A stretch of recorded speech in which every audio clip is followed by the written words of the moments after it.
Hey y'all, I'm aemok. I'm Madam Hexe. And kayce. And this is Trouble Comes in 3. This podcast discusses scandalous topics like communication and sexual health, along with kink, leather, and ethical non-monogamy. If you're under 18, please leave us and check out scarletteen.com. For those over 18, welcome and let's get naughty. We're back. We are. We got a doozy today, I think. Quarantine week, too many to count. I think we've hit a month. I don't know. do. There's a pandemic at the time of this recording, in case it's a different future. Right. It's finally gone. But speaking of quarantine and health and awareness, what's our topic, aemok? So tonight's topic is sexual health and sexual health discussions. Yes. Now, I know we were all talking earlier, this is definitely not going to be a one and done kind of podcast topic. No. There's just way too much when it comes to sexual health and sexual health discussions and things like that to cover in an hour-ish long podcast. Right. Yeah. So we all kind of picked our own areas of sexual health that we were kind of passionate about and got some statistics and some information, and we talked to, so that's what we're going to be talking about is I'm doing kind of focus on oral sex and STI risk. I'm going to be covering sexual education in public schools. Which is horrendous. Yes, it is. In the US. Yes, in the US. In the US, I might interject that. Yes. And I focused on WSW, which is women that have sex with other women. So kind of like a how-to guide manual user for your vagina, if you are a vagina owner, and some of the disturbing statistics I found while digging through kind of women's sexual health research, or lack thereof. Yeah. So in the show notes for this, we will have our resources, some Links. of the sites that we've used to get the information. The data and things like that. So if you're curious or you want to know more, because a lot of them are study-based and very dense. So this is a fact-based Yes. discussion. So why don't we talk schools first? Ooh, education. Oh, no, I'm first. Education. Yes. So I'll pull mine up in case we need to feel better later. Right. As our thing. Oh God, where to even start? So the sex ed in public schools is not something that's even offered in all states. Currently, sexual education is only mandated in 25 out of the 50 states. So half of America. It's mandated. It's And then even in the ones that it is mandated for, some of them have some, what I believe to be completely absurd.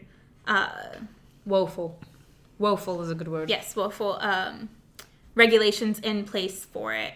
So to start off with some fun numbers, only 12 out of 50 states are required to present medically accurate information. What? During sex ed. Of the 25, only 12 are required to give medically accurate. Like a quarter Just about. of the states in America require sexual education in schools to be medically accurate. Yeah. I'm sorry, did they tell you like the stork brings the baby? Like, was it? So I for don't wanna us, know. there wasn't a lot of talk. So You went to a public school. I went to a public school in the U.S., specifically in Florida, which is not one of the mandated states. They can put it into place by county requirement, but not a statewide requirement. And so it's severely lacking. I could only find 3 counties in Florida that had specifically written guidelines for curriculum, and the guidelines consisted of one paragraph saying, if you're going to talk about it, talk about abstinence. Make that like your heavy hitting point, and then it doesn't have to be medically accurate. But here's the thing. I'm okay teaching abstinence as an option. You can tell people you don't have to have sex. And if you want to truly avoid some of the consequences that can come from sexual activity, complete and utter abstinence might be for you. But it cannot be the only option taught. No. It's madness. People are going to do it. Prepare them. Yeah, and so speaking of abstinence, it's only really included as an option where it's just information given. It's that it is an option, not the only option, in 12 out of 50 states. However, 25 out of the 50 states, if abstinence is mentioned or if they give sex ed, it has to be stressed that abstinence is the only option. So you're depriving, 25 states? Half of America. Yes. Of Proper actual education. getting, To the point that in Utah, actually, by law, teachers cannot respond to any questions that come up during sex ed unless they can give an answer of abstinence. They're not allowed to give any other advice. It's not a religious state, is it? But I understand. Well, I guess the understanding is that religion and politics aren't church and state Yeah. separation thing. I know not it's just really a lip thing. service here, but get with the program, America. Get with the program. And then of that, only 19 out of 50 states include contraception choices in their sexual education, should they offer it. That's better than I thought, but still. Yeah. That's less than half. Yeah. Less than half. Personally, I don't remember learning about any form of contraceptives. I knew birth control was a thing, but I Right. knew because my mom took it. Okay, sure, yeah. But as far as being taught in classes, I don't really remember it being taught in biology. We talked a lot about STDs, but not how they happen. Just look at these pictures of these horrifying diseases. Don't have sex. Which definitely doesn't help with the stigma as well. No. And for me, We'll get to that shit. Yeah. And for me, sexual education was very heteronormative. There wasn't a lot of talk about LGBTQ. There was no talk. Looking at your numbers here, there was no talk. So only 9 states out of 50 will include positives on alternative sexual orientations. And there are actually... It's not mandated. I see your face. It's not mandated. But will include positive. There are 5 states who make it a point to include negative. It's required that homosexuality be referred to. So in Arizona and Oklahoma, if they choose to teach about HIV and HIV prevention, they may not, quote unquote, promote or portray positive homosexuality if they are to teach HIV education. Basically, gay men are the devil, and the reason for HIV. This is essential. This is the position of Oklahoma and Arizona. Yes. This is 2020. Right. These are 2017 statistics. Right. I know. I'm making furious hand gestures. We were going over these notes before the show, and I'm like, I'm sorry, but the fuck? And Yes. she's like, no, these are, I'm like, how recent? She's like 3 years. I'm like, 3 Yeah. And so I know at our school, we actually had 3 actively transitioning individuals who were sent out during it because they were not allowed to be included in the sexual education conversation because it wasn't something we were going over. So it couldn't be They've still pertinent got to the them. parts. They still need to know. They know what parts they've got. They need to know how to protect themselves. Well, I mean, we weren't learning how to protect ourselves anyways. That's true, I guess. So why give them the advantage?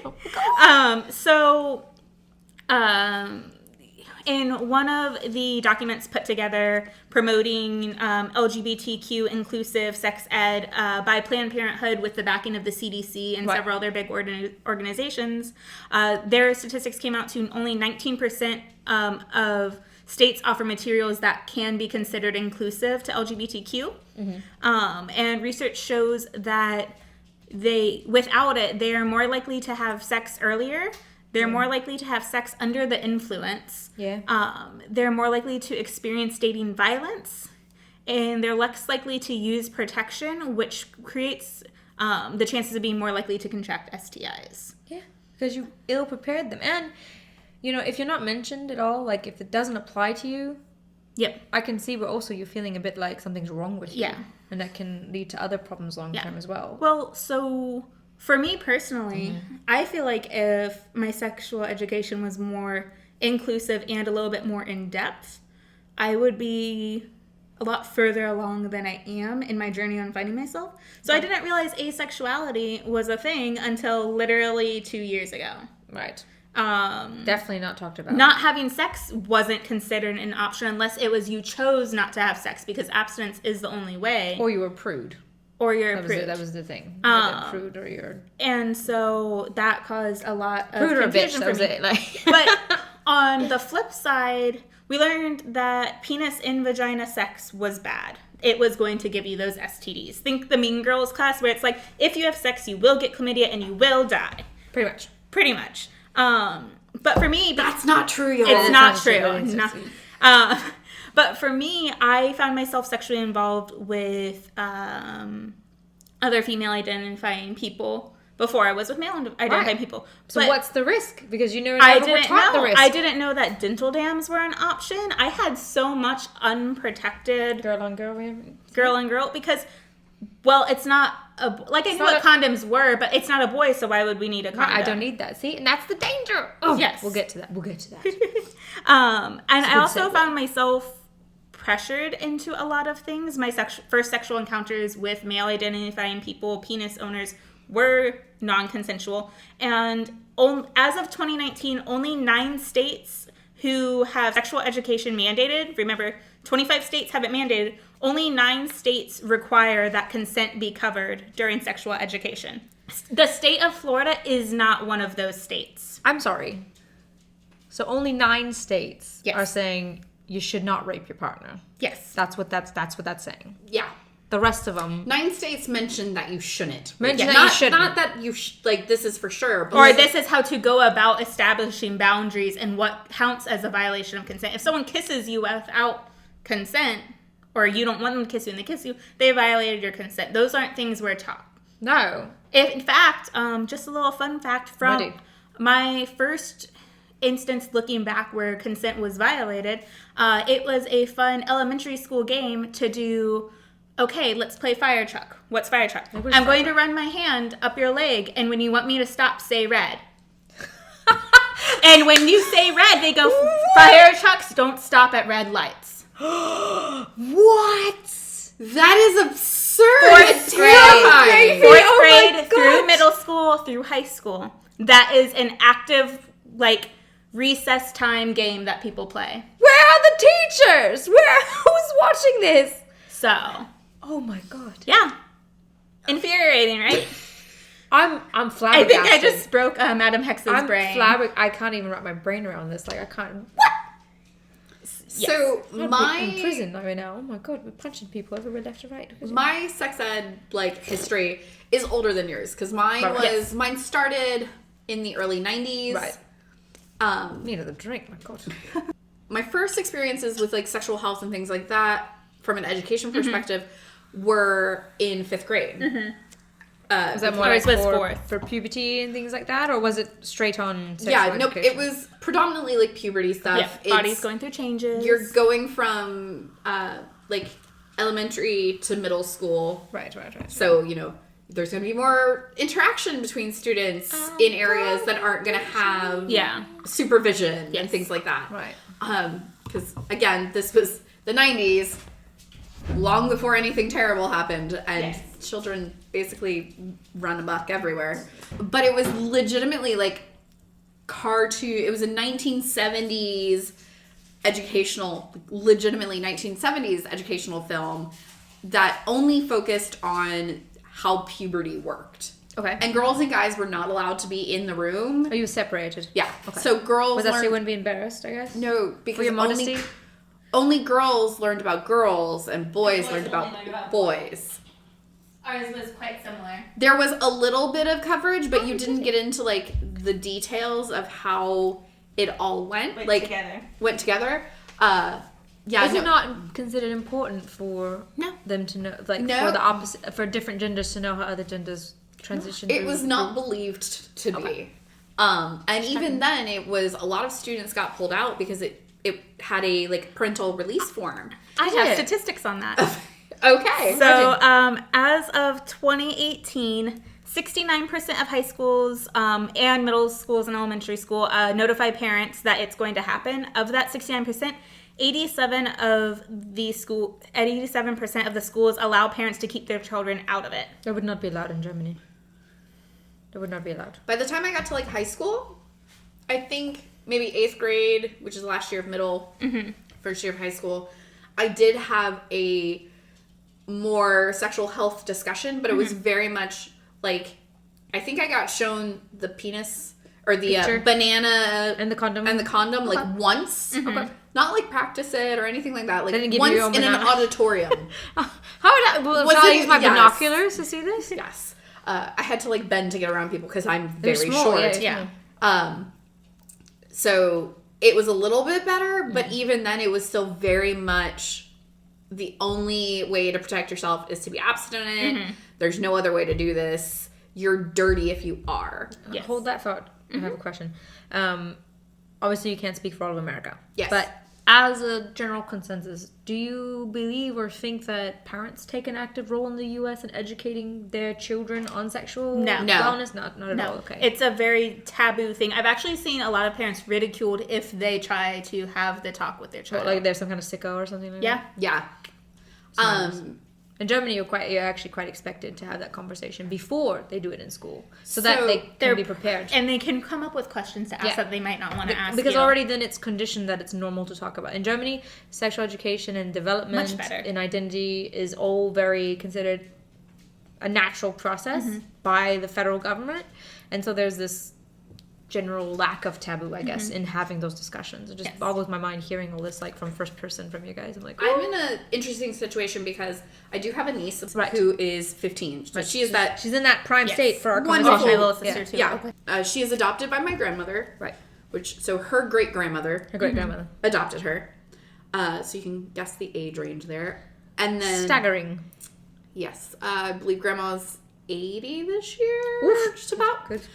She's raising a teenager. Good for her. Yeah. So she's been raising her since she was a baby. So she's had her whole life, but she's, Right. 80 and my niece is 15. 15. And then my mom, who is in she's almost 60. Not Okay. quite, but Late almost 50s, 60s. Yeah. Both of them, it has been a very long time Since they had babies. A, Teenagers. They had babies. Well, except for grandma, because grandma did The baby- raise right, the right, baby. right. But like, The teenage bit, though. it's they haven't had to have like The- the talk in a very long time. Right. And like my grandmother's age, they didn't have any. Definitely didn't talk about that. They didn't talk about it at all. Is your granny quite progressive in that, or is she just very old and she doesn't really care anymore? Luckily, grandma is very progressive. Okay, gotcha. Yay. Mostly in that mom uses me as the sex ed dictionary. That's fair. And like calls me and goes, I don't know how to handle this situation. How do I approach But this isn't that situation? brilliant? Is that Yes, what family's but for? she's using her resources. Yeah. That, and I mean, your mom, it sounded like your mom was somewhat involved with yours as well, at least when it came to more like the reproductive health. She did. Like when it came to, she got me my first period But kit, instructional video. which had like a cartoon video in it, and like I swear it was like Topac's tampon Yeah. sponsor. Yeah, that's fair. But it was like a little like Kickstarter thing, and she was very much She's like, I'm doing my go best. ahead and Yes.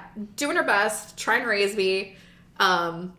But as many children are, it's super awkward to talk to your mom about your period. Ew, mom, So- stop. Right. I don't have questions. And then when you go to I so have questions.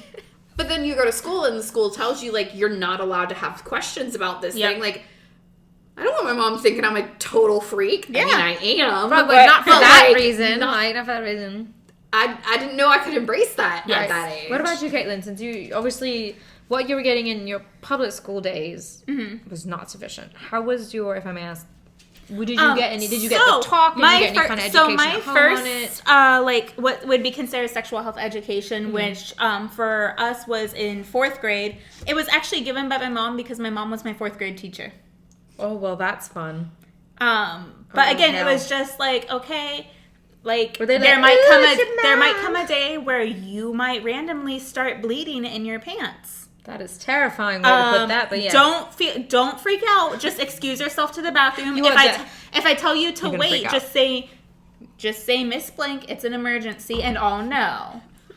We weren't given anything on what What do I do the once I penis get to the owners were getting, bathroom? or like once you get there? Was so there a game plan there was after that? There was a talk about different options. Pads were the only option given. Well, okay, I get it, and like I get it, like Yeah, because you're young, a but tampon's it was an like, insertable. That's something you should kind of like talk to an adult you trust about and figure out if it's right for And you. so It is- they talked it's about- scary the first time. I remember my first so- tampon. It was traumatic. oh, I didn't use a tampon until almost college. I used it pretty early on because I played sports a lot. Yeah. But it was, I did but too. it, I just suffered because you my wore mom the diaper, wouldn't let me. Oh, that's terrible. My mom personally never wore them. She liked the free bleed kind of feel. Like, she'd wear like liners and things like that, but she didn't like the whole idea of it. But I wanted them because I wanted to try. All the other girls were using them, so they're having to have it all as well. But it was like traumatic the first time. But that shit up there. So even with that, going to like the health aspect of it, like even in middle school, I remember 8th grade, because in 6th grade you get another talk, and that's more leaning into the boys are going to start having feelings, and you need to tell them no. Oh, I need to cater to them, do I? Yes. Oh, that's me. Sexuality was. Even for my, like, when I went through it, it was absolutely your responsibility as a woman. Boys are going to have start having urges and feelings that they just can't control. Do I and not? You have to. No, women didn't. Oh, I have to shepherd them.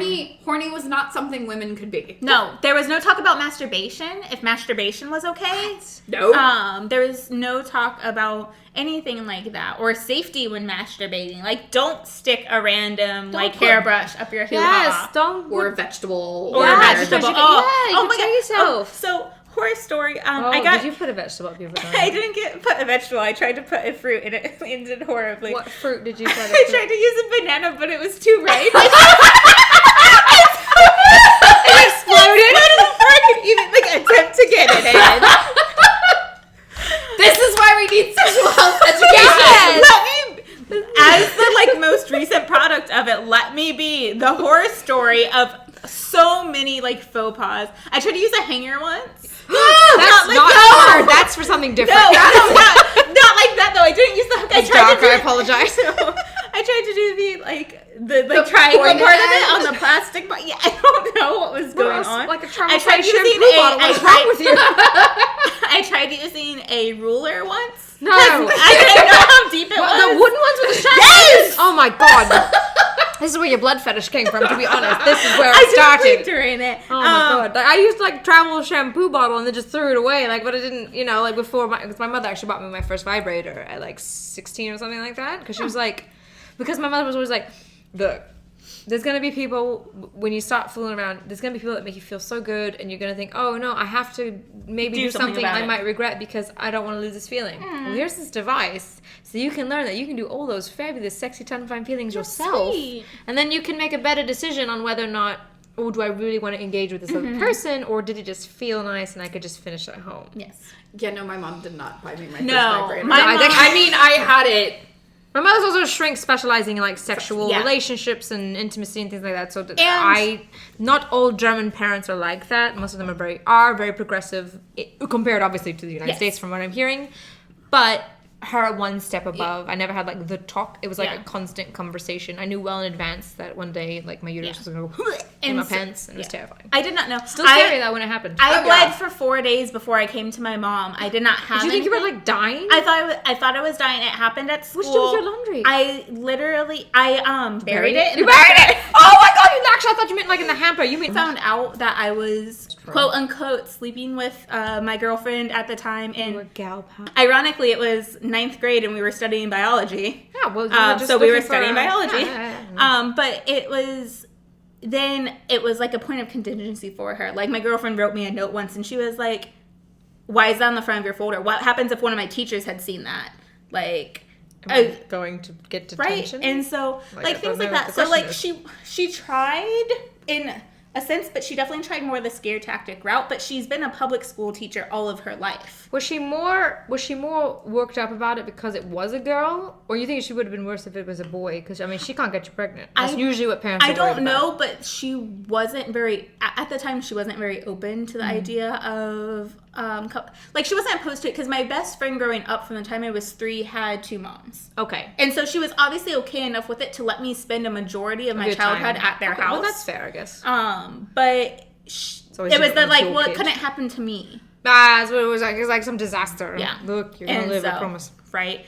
And so, it wasn't there. She's trying to do better with my little sister, because I think she realized that she made some mistakes with me. Right. That weren't necessarily the right reaction. You her first child? I was her first. And she had me on young age. So her thing Nobody gets it right the first time. Well, the thing is, with me, there was also kind of that point of contingency of, I got pregnant at 18 because I didn't know any better. So if I can just scare you away from having sex. She's always been under the pressure I was having sex before age. Coming from a good place, but maybe going about it wrong. Yeah. Is that it, you feel? Yeah, for sure. Because there was a lot, like, when I started being interested in guys, like, as far as, like, boyfriend-girlfriend type goes, it was a lot of, like, well, you're just a whore, you're going to get pregnant. Oof. Sixth strong, grade, isn't it? Sixth grade, I walked downstairs in a skirt, and she's like, "Oh, you're going to work the street corner?"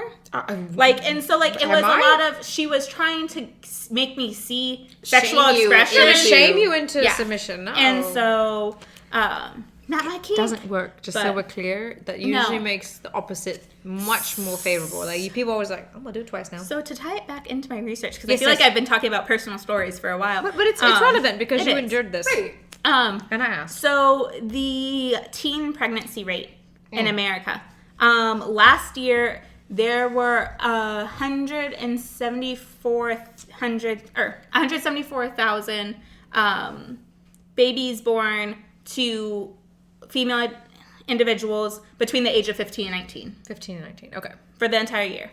So is that an increase or a decrease? It was actually a decrease from the previous year, but it's still an absurd amount.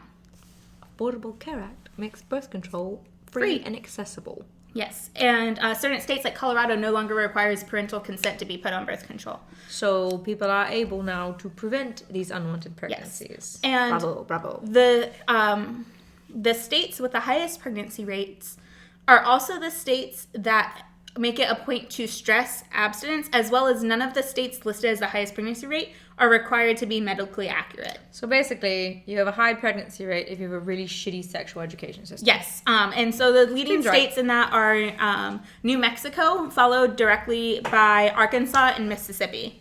However, speaking of the medically accurate, Michigan, by law, they shall not be medically accurate when teaching sexual education. I'm trying to wrap my brain. According to the 2017 study. I'm trying to wrap my brain around how you make this. They're required to not be accurate. Quote, unquote, shall not be medically accurate.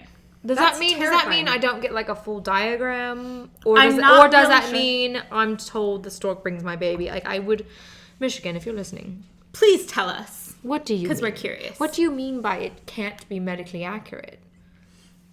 How else are you telling this story? Maybe talking about like making it religious rates, like transmission rates, how pregnancy actually occurs. Yeah. I know we're leaving all this out. So, well, honestly, do we go over the parts? But talk about contraceptives could be considered medically accurate as well, and so you don't have the resources. Fuck you, Michigan. I'm just kidding. You that and some states like Tennessee only require sexual education if the teen pregnancy rate is at a certain percentage. For Tennessee specifically, if it's above 19.5%, that is when they will start to have sexual education per county. What? So 20%? Yeah. What is I would love to know the high school graduation rates of fucking Tennessee. So if they're allowing their pregnancy rates to get that high before telling people to put a fucking rain jacket on. So in my 4 years of high school, I knew 20 individuals who had become pregnant, including myself. That's a lot of people. It is a lot of people. Okay. So most of these statistics have related to public school systems. Yes. In these states.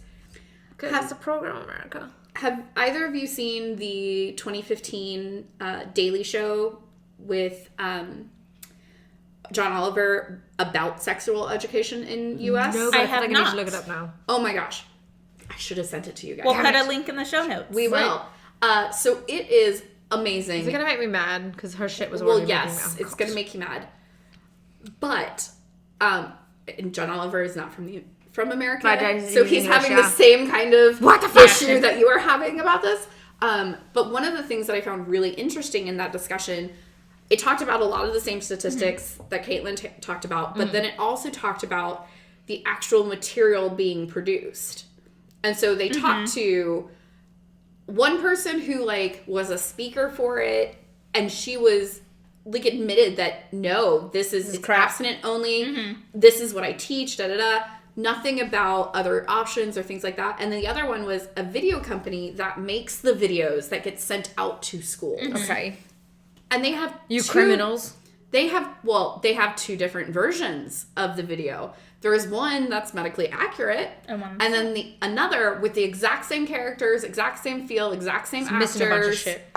That's missing all of that. Yeah. And basically, different states, different counties, different schools. For states like Michigan, where it cannot be. Right. Pick which one they want. And it's if you watch one, it is entirely against the other. One of the things they show in the video is teaching people about being clean. I hate that. Can I just say I hate that word when describing sexual health status? You are not by any means better than somebody else who does have an STI or an STD. It does not make you cleaner or a more pristine person. It makes you STI or STD free. One of the methods to teach, one uses a sock and one uses a piece of tape. Okay. The piece of tape was the one that made me want to punch someone through the screen. Tell me about the tape. Basically, they talk about, it's about sexual promiscuity. Okay. And they take a piece of tape, and then they have the boys come up. Also very heteronormative. They have the boys all line up, and the instructor takes the piece of tape, like a clear piece of packing tape, and then sticks it on the first guy's arm. That guy sits down. Second guy, third guy, fourth guy. And all the oils are collecting. All of the oils and everything from being on everyone's skin is on it. Well, then she tries to stick it to something, and it's too dirty to stick. Oh, so basically what you're saying is my vagina is too dirty to stick because I fucked more than one man in my life. Right. Mind you, there was no discussion about the fact those 5 guys were just being representative of having sexual relations with someone. Right. It was entirely about women being vagina owners. Vagina owners being overused. Basically. You're dirty, you're worthless. Who would want you? Who would want to marry you? Yep. If you were like this. Yep. I'm gonna try not to throw this champagne bottle right now. Please don't. It's full. Right. No, right? Like no alcohol. What? And so Thank you. It's really, we have to move on. Really My head hurts. appalling. I can't. Well, so I was actually going to ask. So because you did grow up outside of the U.S., do you want to share like Germany's policy on sexual education in schools? I'll sum it up. You guys are shit. No. Well, no, I know. I mean, but we have actual like accurate. Standards from basically would it be considered like their CDC, basically? Or? Basically, it's a federal center of health education. Okay. So it's like specifically for educating the populace. Okay. That means they have a leg in schools as well. Mm-hmm. So I have like their mission statement kind of stuff here. We can find this a little bit. So the jointly published framework between BZGA, which is the Center for Health Education, and all the federal states have agreed. Whereas the U.S. focuses more on shaming you to conform. Germany focuses not only on sexual reproductive health, so that talks about puberty, you know, how babies are made the correct way, that kind of thing, as well as personal identity with sexuality, how that plays in. It's far more inclusive in its curriculum, and it's federally mandated. Yes. Have to teach it. Do you happen to know what the teen pregnancy rate in Germany is? Not off the top of my head, but let me look at other BZGA website and find out. Okay. Because I would be curious to see. Let's find out. Because obviously we can see that forcing abstinence does not directly lower the pregnancy rates, as they're some of the highest pregnancy rate states. It doesn't. And, you know, I think there's a little bit of a statement, actually, on that document about sexual promiscuity. It says, so they have a lot of data in this document. They have, like, it outlined. It says, the analysis of the data demonstrates that good quality sexual education is not associated with early sexual debut, but rather with higher levels of knowledge regarding physical aspects of sexuality, responsible contraceptive behavior, and the ability to communicate openly and productively with both partners and parents. It's like they cover consent or something. Okay, so it says birth statistics for live birth rates. When is this from? This is from 2017. Okay. So we have between the ages of 15 and 19. Mm-hmm. This is deviated. So I think at the average, the highest would be mothers of 19, and that's 16%. 15 is 0.7%. Wow. 0.7. So quite small. Mm-hmm. And then 16 is 2%. 17 years old is 4%. 18 years old is 8.5%, and then it jumps from 19 to 16%. I was looking at a But study. that was in 2016. Yeah. 2017 is only 14.8%. For reference on the percentage wise, I was looking at a document earlier about Minnesota, and it broke it down by county, and it covered what the offered sexual education was and the pregnancy rate per county. And the lowest county was 33%. 33%. As a county average. Oh. In Minnesota? What state was it? Yeah, I believe Minnesota. That's a lot because there's not a lot of people in Minnesota. But it gets cold and there's nothing to do. And I get so, you could drink. Wait, what was It might be part for of the 19-year-olds? You Maybe. said it was 16%? 19, the highest was 16%. Yeah. Tennessee's cap is 19.5 to Oh, so start they teaching wouldn't even education. start sexual education Yeah. yet. Nope. And that's just for 19-year-olds because remember 15 Yeah. was 0.7%. Yeah. So, The more you know is the punchline here. And the Yes. more you know, the better you're protected. So, question. yes. In your sex ed studies, was queer or non-PV, penis, vagina, sex talked about preventative-wise?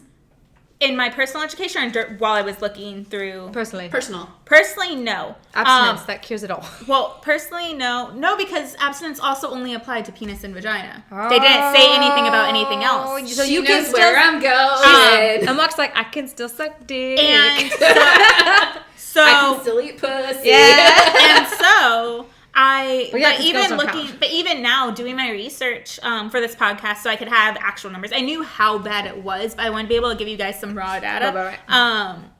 It's bad. Even now, I had to search for 2 hours just to find something that discussed the possible negative effects that even include anything about LGBTQ sexual education for The public research schools. is lacking. The research is significantly lacking, and Planned Parenthood, the CDC, and a few other organizations are really pushing for more. But the They're most not recent defunding. document is still 2017 for them. There hasn't really been any new motions, but a good transition for our dear Yeah. Muck Yes. and her So, stack over here. I remember when I did my sexual health stuff in the 90s, there was no talk about oral at all. It was just penis and vagina, period. That's all anyone does. That's it. Only thing out there. There was actually I think it was a South Park episode about ears being acceptable. Because it's not your vagina. Oh, Oh yeah. my god. I believe it is a South Park episode where that was like a loophole. Oh my god. There is also an amazing song, which oh, I'll link I in love the this song, song. Oh, you know it? about the loophole. About a-holes? Because anal Anal. doesn't count. Yeah. Because Oh, God doesn't anal. see. Fuck me in the ass because you love Jesus. Oh, I think I have heard that It actually. is hilarious. We'll link it in the show notes. Yes. That'll be our outro. We'll just play it. Yes. So oral Oh, sex yeah, is fuck something that's not talked about, but the vast majority of people studied are doing. Do you find here that people do oral before they do the real thing, quote, quote? Yes. Yeah? I A did lot of because times. my first experience with a woman was while I was in high school, and my first experience with a man was when I was 21. Okay, that's fair. So, But I ask you that because, like, you know, because, again, my mom is who she is. And when we talk, she's like, yeah, when I was growing up, like, oral is what you did after you had sex. Like, that was extra. That was special. That was like your, like- that was naughty. You know what I mean? Yeah. Now it's like, man, yeah, you ate pussy or you that's the sucked foreplay. dick. Like, Yeah. that's the warm up. You're warming up to it. But she's like, no, like, that was never something you just Which is do. Number one is a terrible way to look at it. Oral sex It's the 70s. She got finger banged. That was it. Like, In and of itself, it's enough. great by itself. Oh, fantastic. Yeah, but it's definitely But like... saying like it's the warm up negates the interactions between female couples, Yep.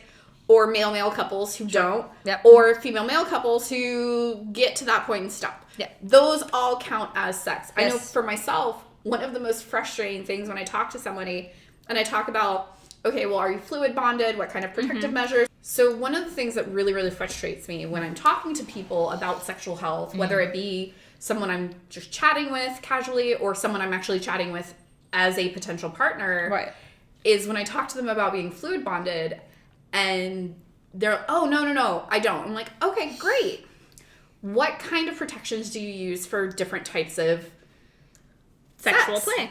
I'm not going to spoil it. Because you have, in my book, and and the CDC's book. Yes.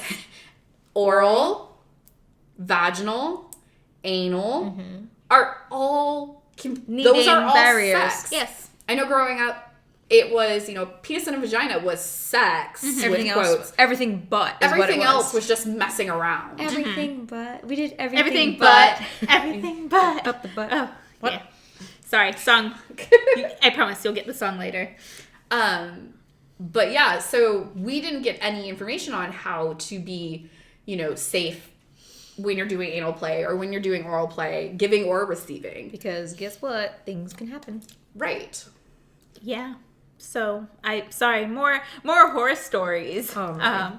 I didn't know what fluid bonding was until I met my current partner, who is poly, because that is a thing. Because not all partners want to be Arguably fluid extra bonding. important Yes. in that case. So I learned about that then, but I didn't learn about like using contraceptives for oral or anything like that. And even when I did, like condoms were just to prevent pregnancy. I wasn't taught that they prevented STDs. And so once I started birth control after high school, I let my then boyfriend talk me into not using the condom because I didn't know that there was another risk associated with it. Which I think is a lack of education. So, according to the CDC's recent statistics, 85% of 18 to 44-year-olds are having oral sex at least once with a partner of the opposite. With opposite plumbing. I like that. Can I admit something that both of you might smack me for? But I've been with the same partner since learning about these things. I've never used any form of barrier while doing oral because I didn't know that there was an option for women. And I've only had 3 penis owner partners. You mean like you've never used a dental dam? Mm-mm. I didn't know it was a thing. Or saran wrap? Didn't know it was a thing. I never used we'll get to condoms for that. an oral. We'll get to that. So, for individuals aged 15 to 19-year-olds, it's 41%. It sounds so young, but then I'm like, I guess I was messing around then too. I will absolutely admit that I was pressured into my first sexual interactions, which were blowjobs. Mm-hmm. And at the time, that's not sex. It wasn't a sexual assault. Right, right. That's the out, isn't it, though? Yeah. But for everything, including oral.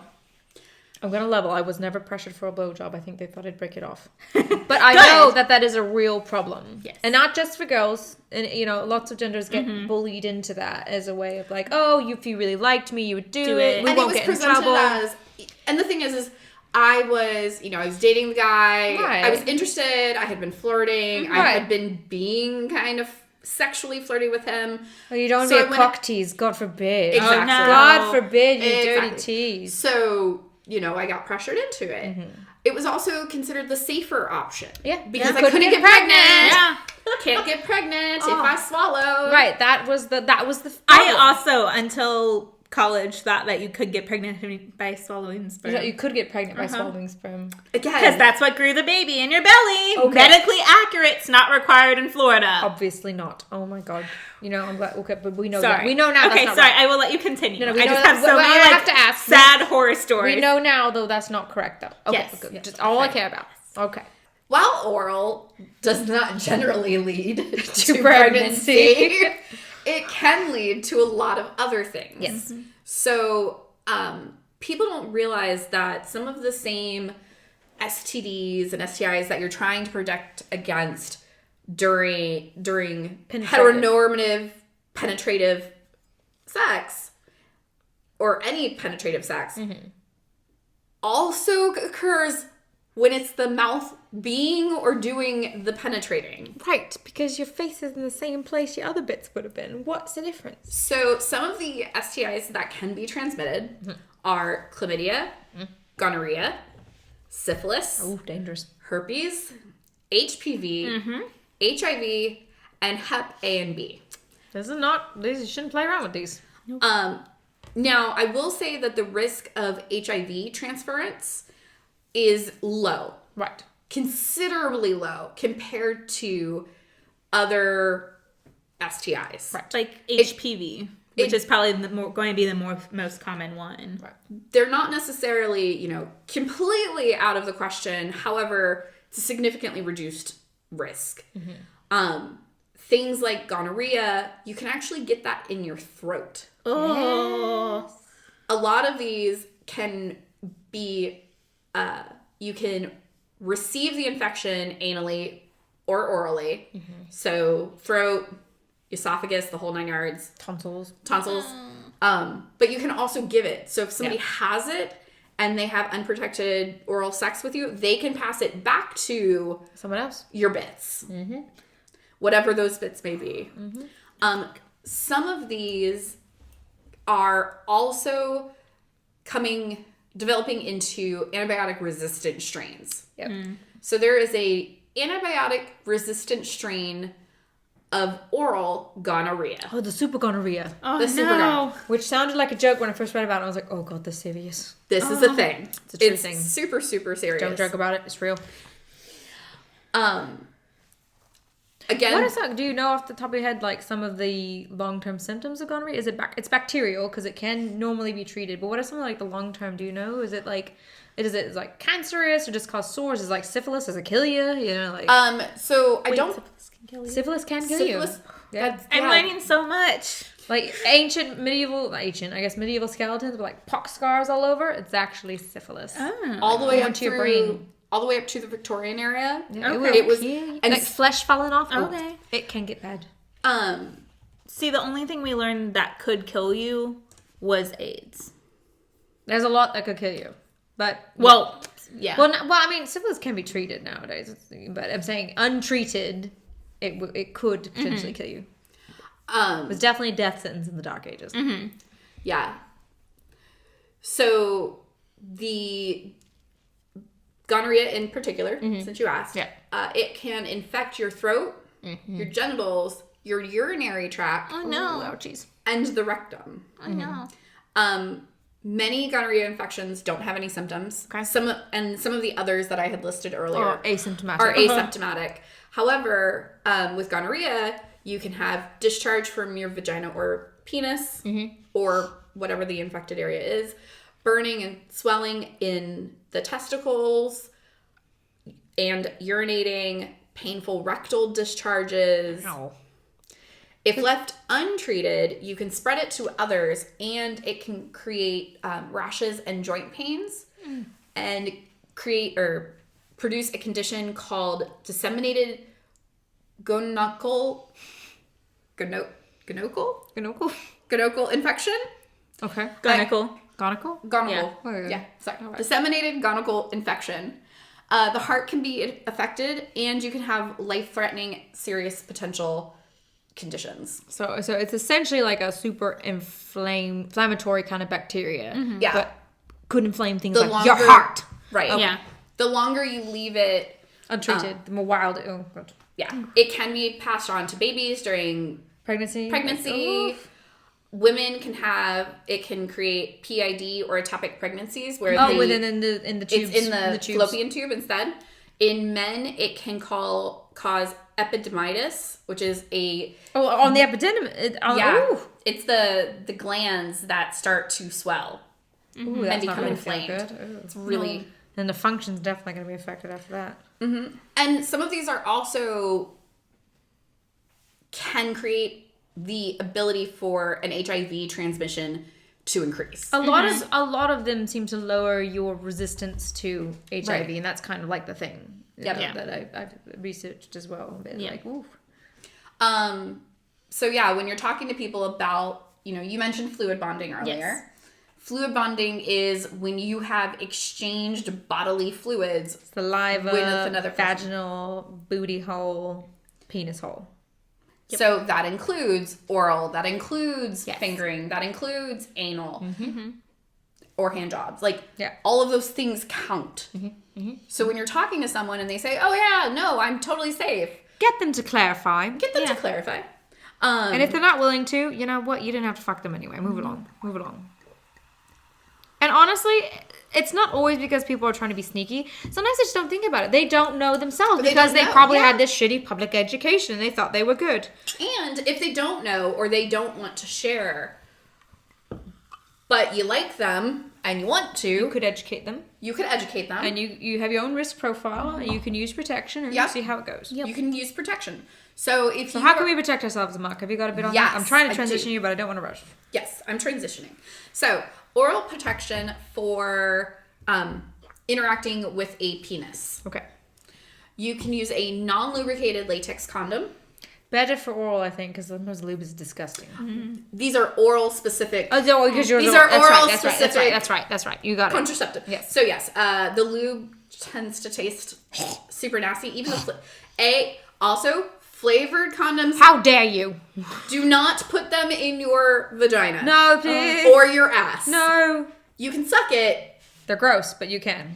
But don't put it in anywhere else. Your butt. Please or don't. your pussy. It's not fun as a vagina owner when you grab something in the dark and you're halfway through having sex and you're like, why does it smell like cotton candy? And then you have a really bad infection for like a week and a half afterwards.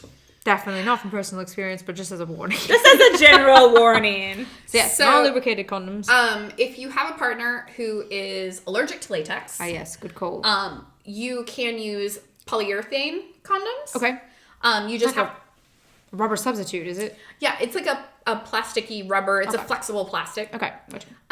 But it doesn't contain latex. Okay. You do have to double check to make sure that it is not powdered in latex or that the lube does not have latex in it. Will it be marked latex free if it is truly latex free? Not necessarily. You actually have to do a little bit of research. I found this out because my alpha has a latex allergy. Has a latex allergy. And he was telling me that a lot of the latex free condoms, while the condom itself is latex free, everything else the around lube isn't, because it keeps it from sticking. They put a little of the powder.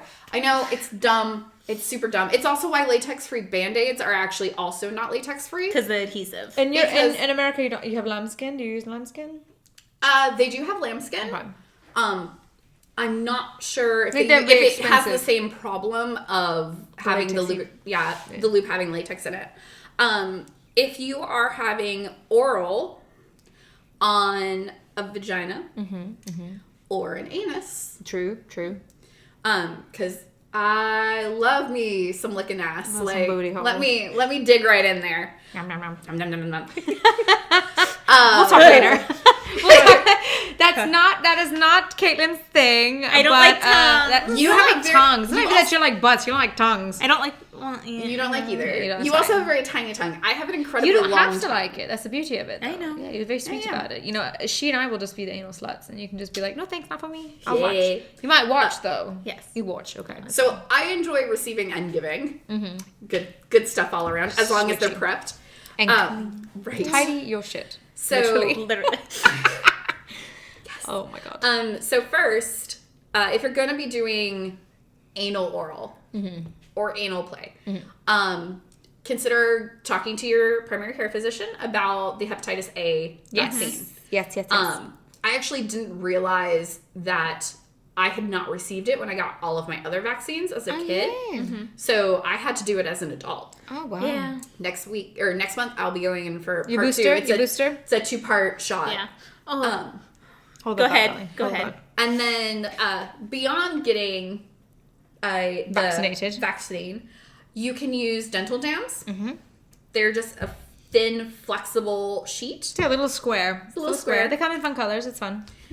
You can use that. You can also use, which I love. I'm a DIY girl. I hope you're going to say what I think you're going to say. No, that's number 2. Damn it! I'm ready. In condoms. Yes. In condoms. Internal So, condoms. So, when people think of condoms, at least in the US, Right. 99.9% of what we think of is the thing that slides over a penis or dildo. Right. That is not the only type of condom out there. It is not. They have internal condoms. Yes. Or in condoms instead of on condoms. And what those do is they set into Wherever the you're space. going, yeah. So I really like those because they're basically thin sheet of plasticky material, but it's not gross. It's like Right. with 2 rings, a smaller ring and a larger ring. The smaller ring goes into the orifice That it's that presented you're going in. into. It's very flexible. It's very soft. It just slides right in. Yeah. The outside covers the external opening of that same hole. Right. So you can like go in there. All up into Chowtown and not worry about getting your face in anything. Exactly. It works just as well in the butt. Yes. You can slide the smaller end again. You slide it into the orifice. Mm-hmm. It'll settle, and then you can do all of your dirty work on the outside, and it's not a problem. It's not noticeable internally as well. It's not.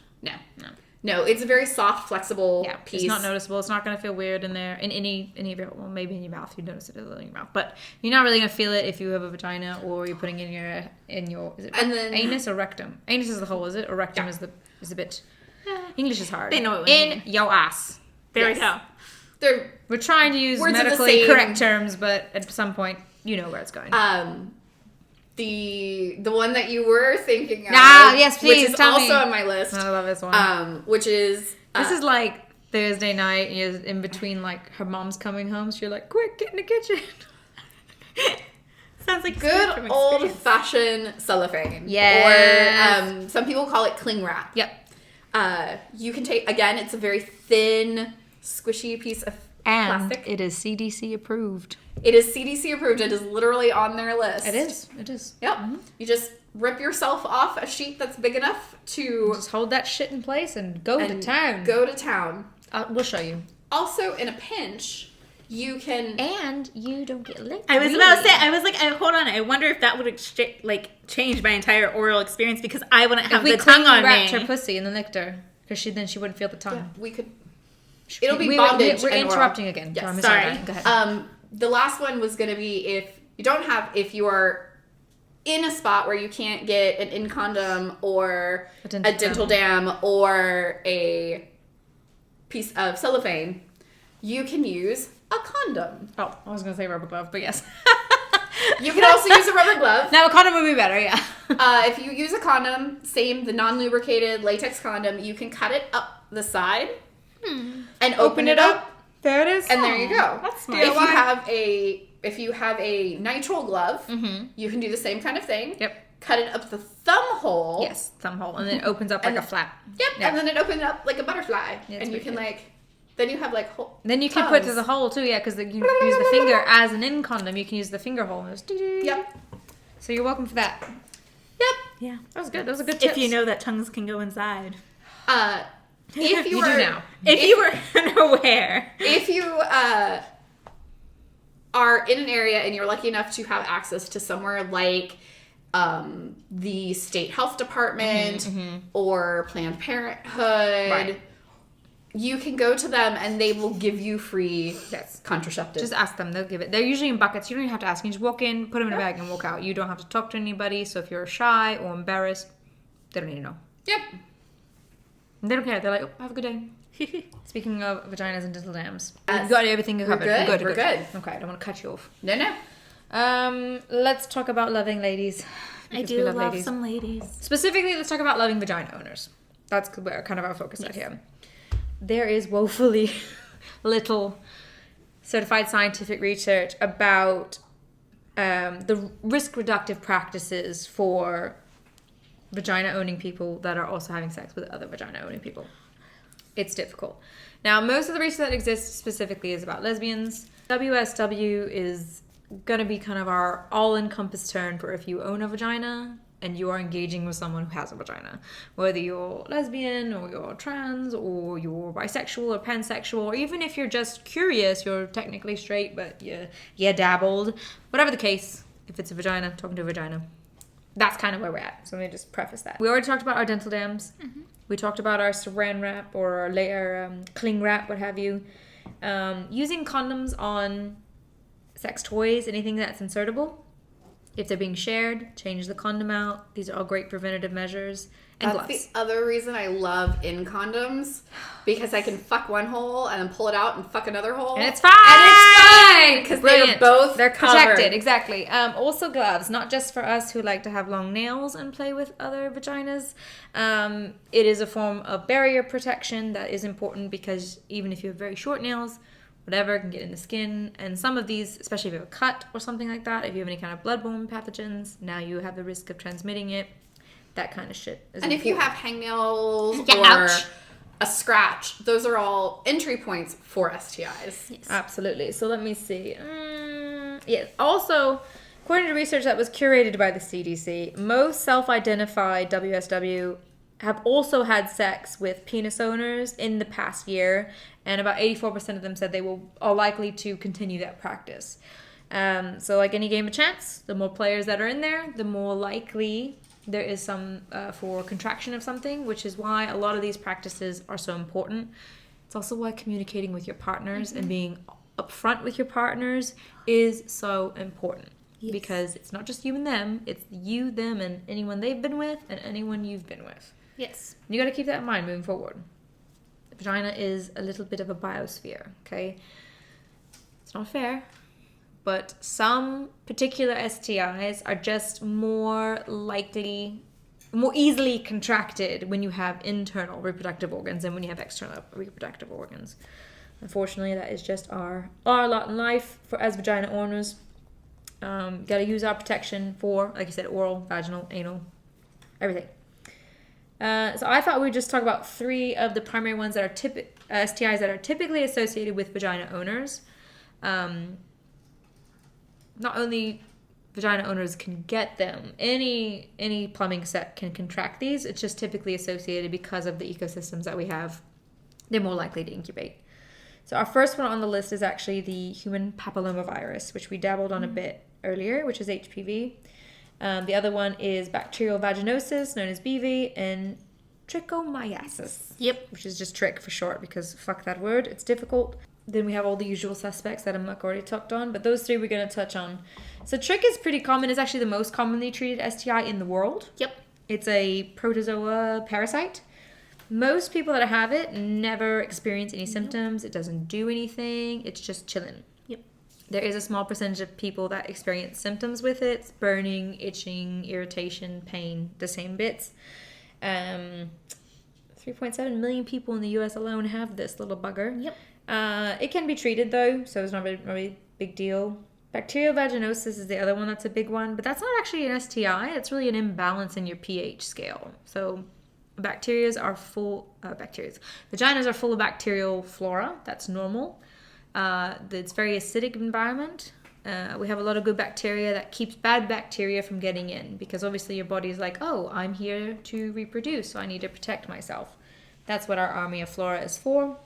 Sometimes get out of whack. But actually, research scientists are not actually sure the role sex plays in BV. Because 25% of people that have it actually don't have sex at all. So, I don't know about for that, but I know for me personally, because I have had all 3. Oh, shit. Remember that lack in sexual education? And remember that 30% of Americans at all times have at least one of these. So. Yes. I just happened to get the trifecta. And so what it was explained to me, because at the time I had been using condoms, and so what they said is that there are actually condoms that the lubrication can fucks with cause your pH. it fucks with your pH, and that can actually cause bacterial vaginosis. Yeah. Yeah. CDC states that 84% of people with BV actually have no symptoms at all. Nope. It's just a disbalance. So you might notice, like, you should look out for things if you're a vagina owner for changes in your scent. Look, I'm not saying you're at home sniffing your own panties, but you're aware of your body's own odor. If there's a sudden and severe change, might want to see a doctor. Any kind of pain, discomfort, obviously know that. Discharge, we know changes depending on what kind of hormones we're having. What time of the month it is. But this is why it's important to pay attention to yourself. So you're aware, like, oh, it's usually clear, but now it's wet and creamy. But oh, it's because it's close to my menstruation. Figure that out so you have a better understanding, and then you can get that stuff treated. They have medication for BV, but it's really only in severe cases. In most cases, it's going to work itself out. Mm-hmm. If you're a penis owner, you can contract bacterial vaginosis. They're not going to treat you. It's going to clear up in a couple days because there's not the same environment keeping it alive, and it'll literally just die off your dick.